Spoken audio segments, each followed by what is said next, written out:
Movement from connection, not control.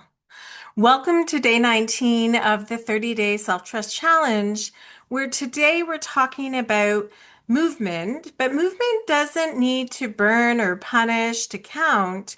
Your body already knows how it wants to move, and our job is to start to listen to it. So the invitation for today is to move in a way that feels supportive for you. So to help you figure out what that could be, I'll give you a couple of examples of movement from disconnection and then movement from connection to help it make a bit more sense.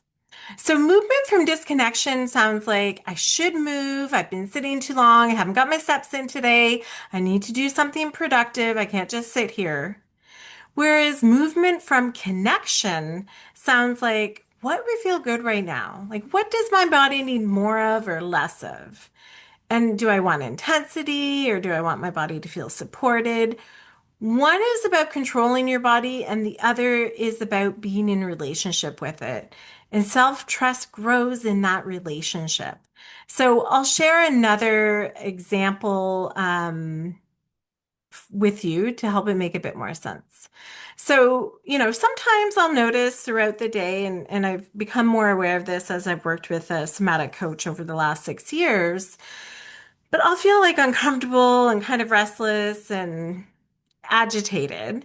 And usually I'll think like, okay, well, maybe I should tidy up that corner, or maybe I should clean the kitchen. I should do something that will help reduce my agitation. And it looked like I was being productive, but I didn't feel any relief from it. It didn't feel, loose. It felt tight, like I had to be doing something. And no matter how much I did, the feeling didn't go away. The agitation didn't resolve. But later in, the day that I was experiencing this, I noticed the feeling again. I dropped back in my body and I put my hands on my body. I've tried to feel like where does that feeling live in my body and what does it look like? Does it have a shape? Does it have a feeling?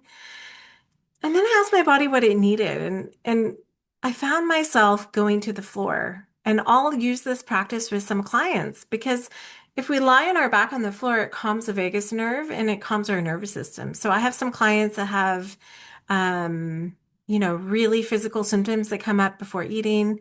So we'll work on doing some relaxation, and that might look like lying on the floor. And that also, your whole body is supported when you're on the floor. And it wasn't in that moment, that was movement from connection, right? It was about feeling what's going to be supportive.